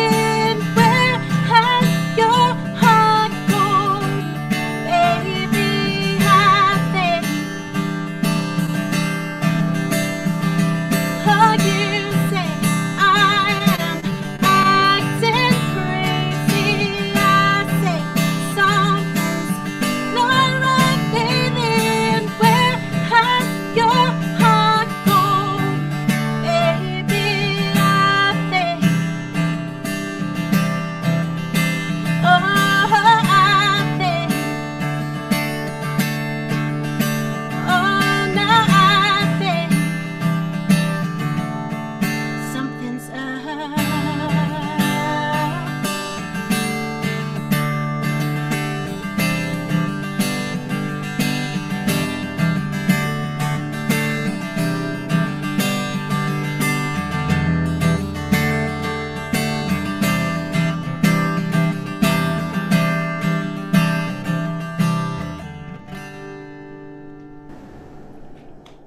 Yes. Wow. Again, absolutely beautiful comments, and really, I love that song, Jennifer. It's just, Thank you. It feels real and raw, and at the same time just absolutely beautiful, and being able to use it as an outlet, right, to express yourself, to share. And I think one of those things which you guys spoke about a little bit, whether you're acting through your songs and taking on a different personality to share a vision, or to play a character, or to be a character in your own book, and is fascinating. When people write novels, you never know who they really are in their book because they have multiple characters. You don't know which one is them. Of course, they could all be them. They're just different parts, pieces of them, right? Or pieces of themselves. And when you're writing songs about relationships, sometimes you could be, actually reversing it, where you're actually sharing your innermost feelings as if it was someone else that was being, as if someone else affected you, but it's really how you affected someone else. And again, nobody knows. You have that anonymity about yourself and about the expressiveness, and I'm just listening here, really in awe of how you guys flow, how the words and the melodies come together, some easily, some not so easily, but together creates magic, and how blessed we are to be witness to that magic. And I truly enjoy all the different music styles you guys have.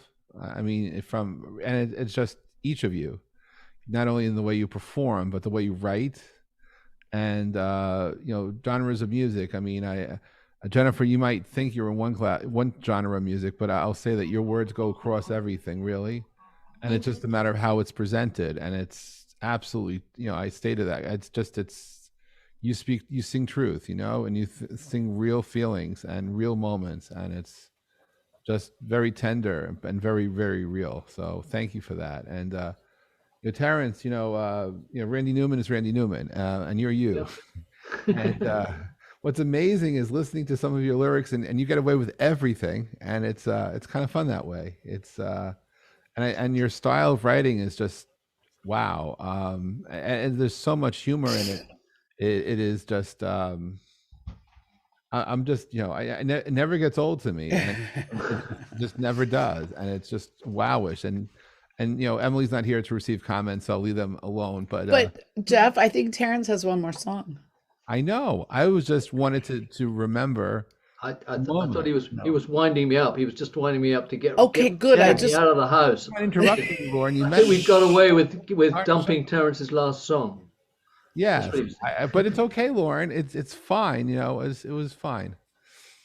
Anyway, it is your last song of the day. But Terence, I love your song, the way you share your stories and the storytelling. I just want to mention on Colm's side, it's there's some of his songs that can't get out of our head, because we spent the summer listening to some of your music, Colm, just over and over again. So we know some of your earlier stuff better than you, maybe, only because we heard it consistently.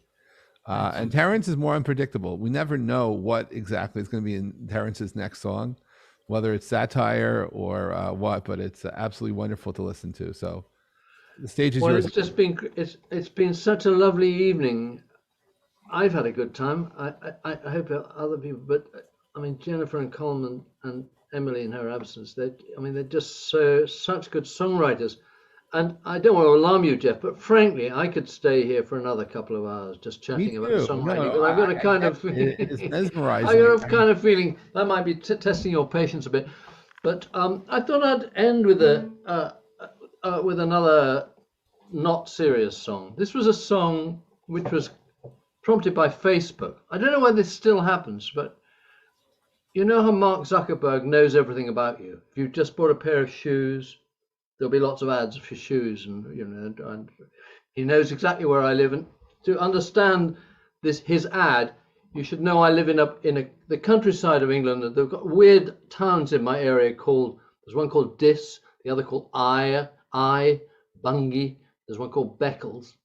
And on my Facebook page a few years ago, there was an ad saying, and I swear this is true, I wish I'd got a screen grab of it, gorgeous Asian women are looking for older men in Beccles.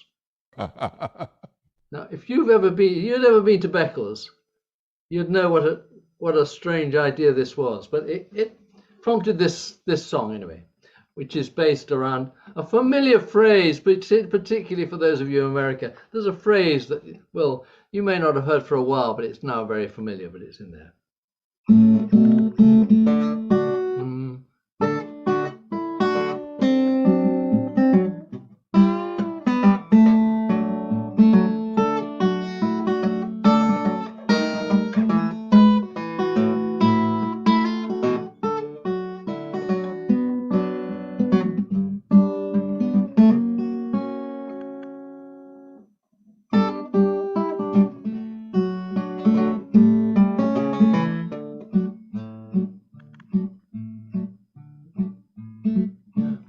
was online, feeling fine, when these words are what I found.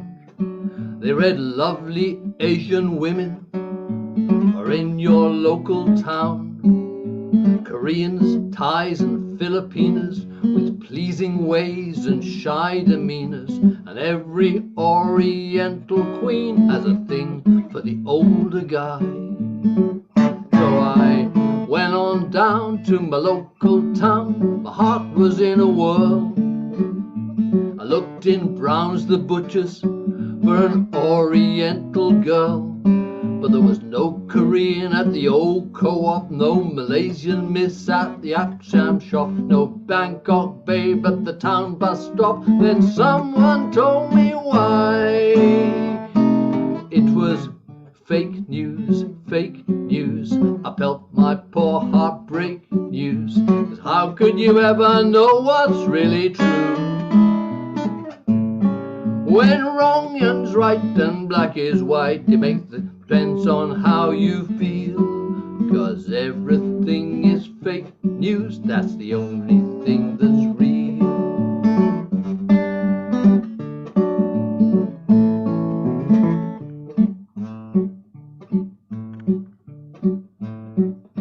So I went back online, feeling not so fine in my lonely situation. But then I thought my luck had changed with a surprise communication. It was from this Nigerian prince with $1 billion to dispense into my bank account. He said 5% on the side for me. So I emailed a few details and the prince replied with thanks. That night I dreamt of all that cash rolling into my bank. The next day I skipped out of bed with dollar signs inside my head, but all the figures in black had turned to red. Now how could that be? Oh no, it was fake news, fake news. He took all he could take news. 'Cause how can you ever know what's really true? Now wrong is right and black is white, it just depends on how you feel. 'Cause everything is fake news, that's the only thing that's real. Well, once we put our trust in the real thing, seeing is believing, we'd agree. Now everybody wants the ideal thing. First you believe, then you decide what you shall see. Well, I'm back online and I'm feeling fine. I'm a happy man. I'm not broke or all alone, 'cause I can choose just who I am. Sometimes I'm a teen all wild and free, or a party girl out on a spree, or a nun or a celebrity. No day is quite the same. Well, the party girl on a social world might hook up with the celeb, but they've been seen by the weirdo teen who's lurking on the web. The three of them have all kinds of fun. You won't believe the stuff they've done. And that's before you've met the nun in this wonderland of shame, where it's all fake news, fake news. You can have and eat your cake news. 'Cause how can you ever know what's really true? Now wrong is right and black is white, it just depends on how you feel. 'Cause everything is fake news, that's the only thing that's real. Yes, everything is fake news, it's the only thing that's real.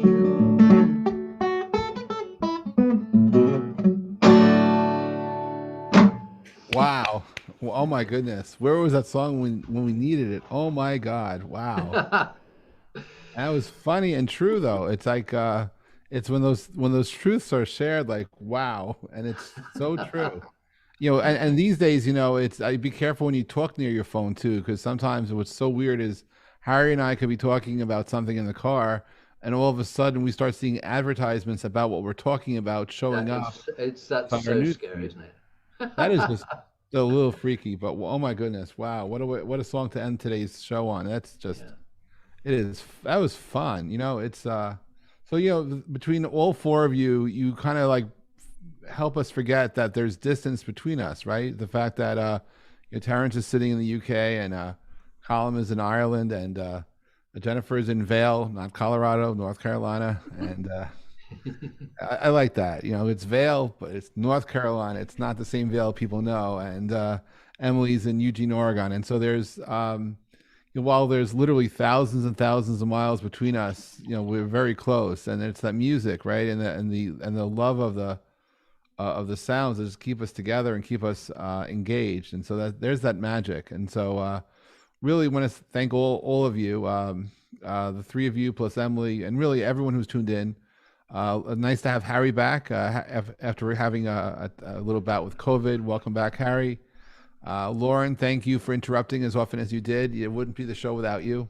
So thank you. Because if it's not you, it's the puppies barking. So it's just the same. And hey, it's Jeff Pulver. We'll be back next week for another edition of Jeff's Place. If you've been listening, please remember to tip these artists. These artists are here. They love to have their music promoted. If you listen to radio stations, if you're on Spotify, please do what you can to amplify the music that these people are creating, because one of my hopes is to be a stepping stone for people's careers, for people to get more fans, to be more noticed, and to be heard and to be seen. So anything that you can do, if you're loving what you're hearing, tips are great and much appreciated, but also amplification is good. And being able to just tell your friends about who you're listening to, because more fans are always appreciated. So thank you all for being part of today's show. We'll be back next week, same time. And much love and light to all of you. I really hope that 2022 is a better year for all of us ahead. And I can't wait till you all come back to the show again, because it was a wonderful show today. So thank you all for sharing your magic. Jeff, one last thing. Terrence put in his links. He has a live show coming up. Oh, live show. Great. When's your live show? So I'm going a show in London at a place called the Pheasantry on the King's Road. It's a place where back in the old days everyone played. Now it's a really nice jazz bar and it's called the Pheasantry. It's King's Road, 11th of February, and I've got a link on my Facebook page, Terence Blacker Music. So I really hope you have a wonderful turnout for the show, and thank you so much for sharing all of you for sharing your magic today. It's just heartwarming to be here, and nothing we take for granted, and it's so special. So thank you all. Really, thank you.